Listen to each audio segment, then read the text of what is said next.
Welcome to Outdoor Spotlight, an interview and insight program brought to you by Northwest Sportsman Magazine and www.nwsportsmanmag.com. Now let's check in for all things for the Northwest Sportsman. Well, good afternoon, everybody. This is Jim Clark once again with another segment of Outdoor Spotlight here at Northwest Sportsman. Today, we are honored to have Michael Schroeder from the Washington Department of Fish and Wildlife.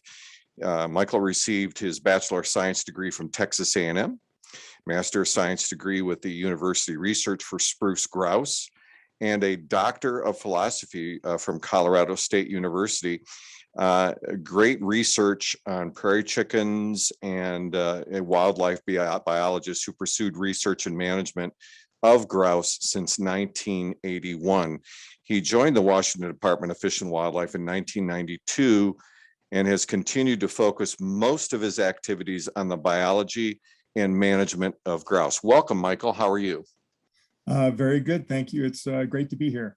Anything that you would like to add to our introduction? No, I think you just about covered the most important stuff.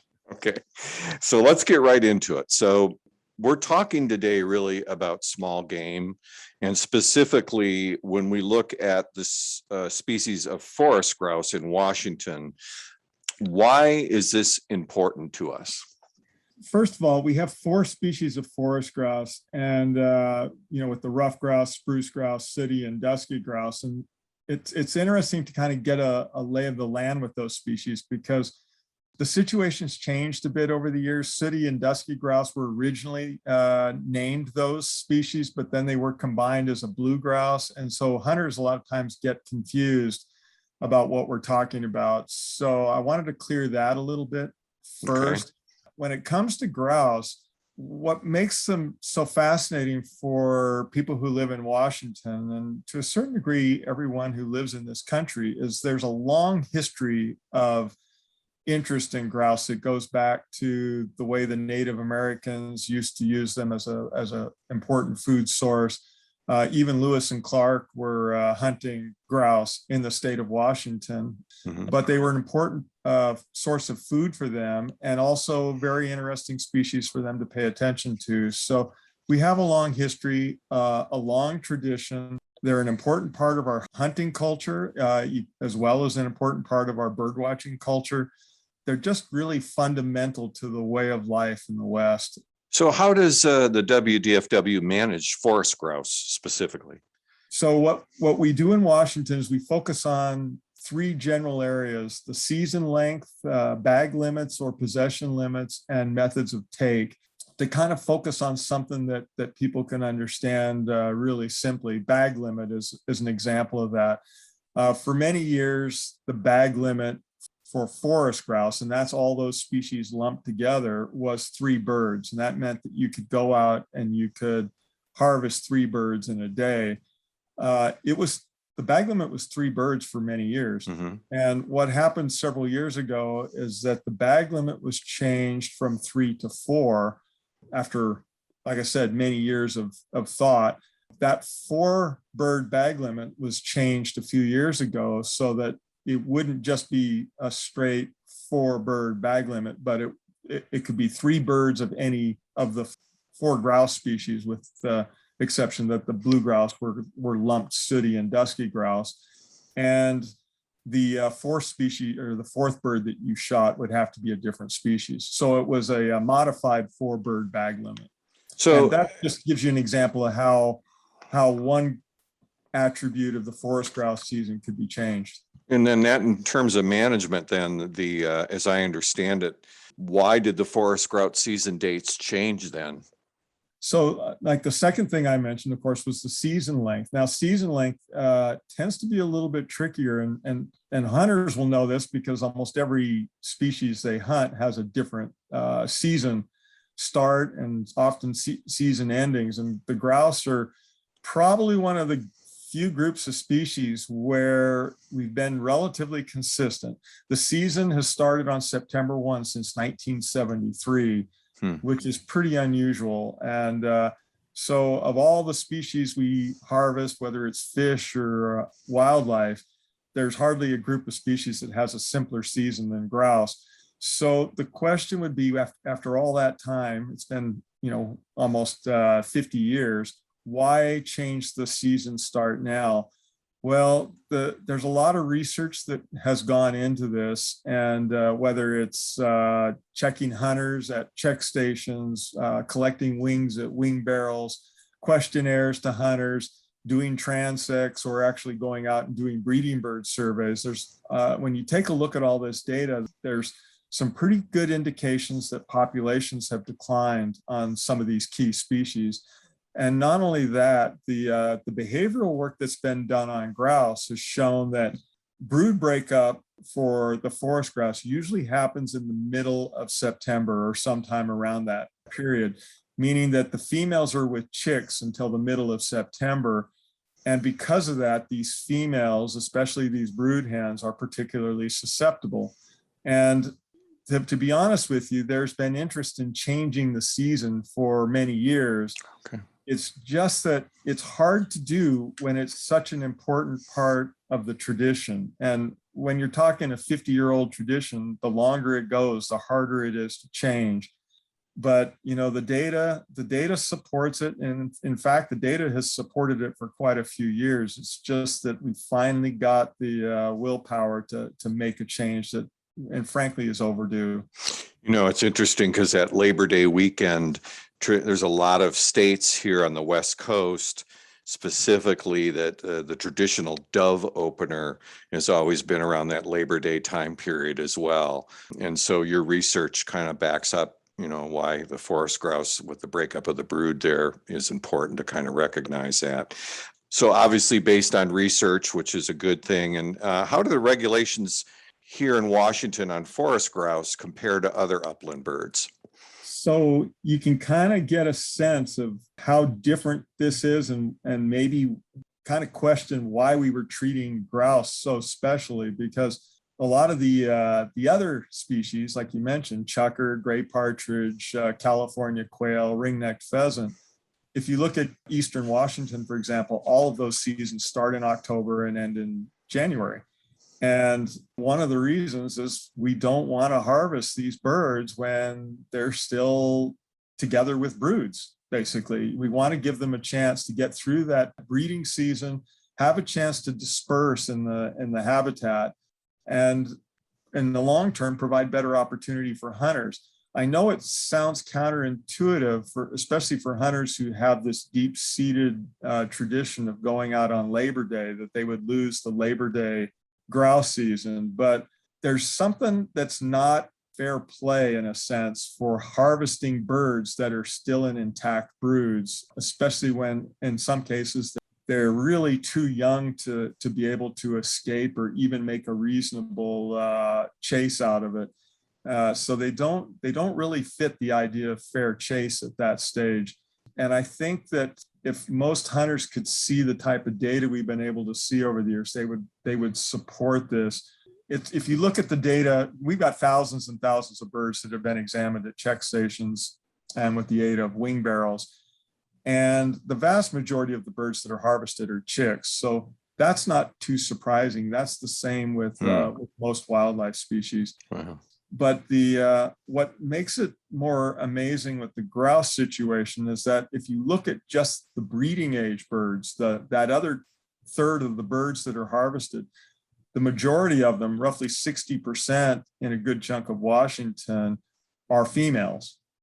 That would be 60% female, 40% male. And among those 60% female, most of those are successful brood hens. So we're selectively harvesting not only females, but females who were successful at raising chicks. And that's not a very good way to manage for population increases or to even manage for population stability. It's pretty clear that if you manage a species like that for too long, you're going to have lower populations in some of the key areas that hunters like to go. And whether they see it or not, it's probably affected hunting opportunities in some of the areas that people love the most. And so just for clarity, what are the dates have been changed? What are those dates and what is the length of the season now based on the research we've been talking about? So the season actually has increased a day in length. That may not seem like much because it's now 122 days long instead of 121 days long. So it starts the 16th of September and ends the 16th of January. And that's pretty comparable to some of the other seasons. It still starts earlier than the pheasant, quail, and partridge seasons in the east side of the state. But I know the part that hurts the most about this is because I personally have talked to and know of hunters who really love that Labor Day period. And that's the part that really makes me feel the worst about it. And we, as an agency, we're trying to figure out how we could take care of these this bird situation, which is clearly not very good in the long term, and at the same time not take away too much opportunity for the hunters who really love that situation. Certainly. And frankly, it was just a tough call. That's the Gotcha. bottom line. So in terms of location and where people would be able to go with the new season in place, where would you recommend people start looking? Wow. So that's a loaded question. It's we're actually quite lucky in the state of Washington, and I can guarantee you there are a lot of people, hunters in other states, who would love to have the opportunity we have in Washington. We've got 39 counties in the state, and out of those 39 counties, we've got at least one of these species of forest grouse in 35 of those counties. And not only that, but the vast majority of these grouse are found in public lands. And when you're reading my biography, you mentioned I went to school at Texas A&M, and I can tell you, if you want to hunt in Texas, you better have a pretty big stash of cash in your wallet, because it's going to cost a lot of money when you have to pay for leases or opportunities to hunt on private land.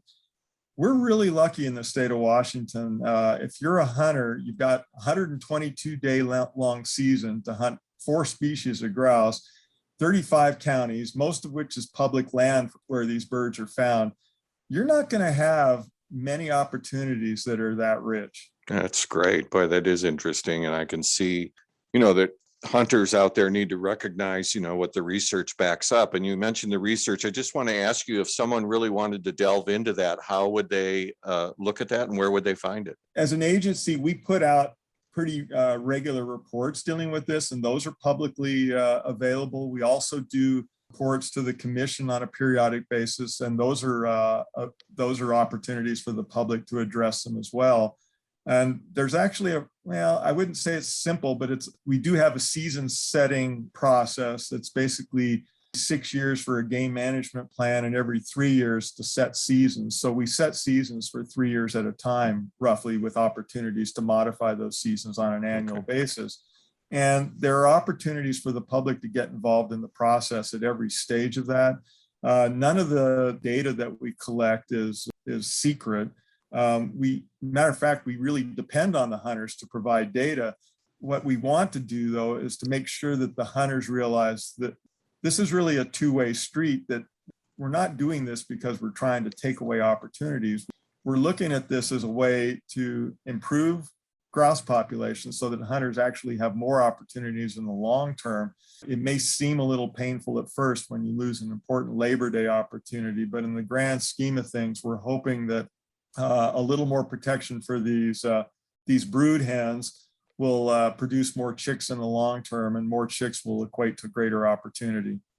I understand what you're saying, Michael. And, it is, you mentioned it's a two-way street. I think it's important for all fishermen and hunters to recognize that they have a voice. And I sometimes think that, they don't believe that, but I think if they got more involved, looking at your website, looking at the Northwest Sportsman website, certainly Andy Walcomont, our editor, is involved in a lot of interaction with hunters and fishermen out there. And it's important that the public recognize that they do have input, but they just need to voice it. And, how would someone do that in terms of getting in touch with the WDFW? So if you go to the WDFW website, they actually have not only ways in which you can get involved with just commenting on some of the proposed seasons, because every 3 years when we do the season setting process, we come up with a list of options, and then those go out for public review. So they certainly have that opportunity. But I think there's a way as well on the online that they can submit their names so they can get regular mailings for when something is available to comment on or when there's an opportunity for them to get involved. We actually do really listen to this stuff, the comments that citizens have. And in some ways, that's what makes it such a challenge, because sometimes when you're looking at some data and you can say, well, it's pretty clear we have to take this path, but it's really hard sometimes when you know you're going to have opposition to it.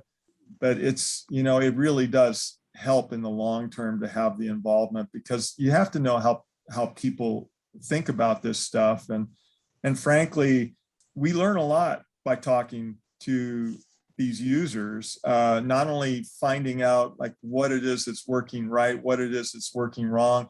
My conversations with hunters in the field, sometimes it's been situations where you talk to somebody and they say, explain to you why they don't hunt forest grouse anymore.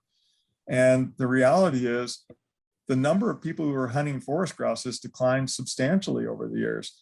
And it's hard to understand why, when you think of what, you know, for $40.50 or whatever the current in-state license fee is for if you just wanted to hunt upland game, that's an incredible amount of opportunity for a pretty low cost. And like I said, there are a lot of other states who would love to have what we have here in Washington.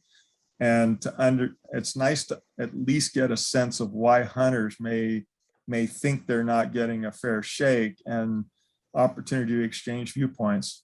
So how hard is it to get into hunting the forest grouse? Is it a difficult hunt? Is it a lot of trouncing around? Are they using dogs? I mean, what is it that would attract a hunter to doing this? So it can be very complicated depending on what you do, because some people, the whole dog routine can be extremely elaborate, well-trained dogs that are extremely good in the field. But the reality is you don't need all that. Hunting grouse can be very simple and an adventure. You can explore some of the unbeaten paths throughout Washington, get out in the open country. I recommend getting off the roads. A lot of people do like to use roads as a way of getting access to forest grouse, but sometimes the opportunities are better when you get off the roads and get out into some of this unexplored country. What's nice about forest grouse is you don't need a dog. All you have to do is get out there, get into the open. You have 120 days, 22 days to do it. And you're going to see some great country, whether you find grouse or not. And if you do find grouse, what's interesting about the grouse in Washington, if you come across them, your chances of getting a harvested bird are actually pretty good. Great. So it's a great way to get out. Cool. I like it.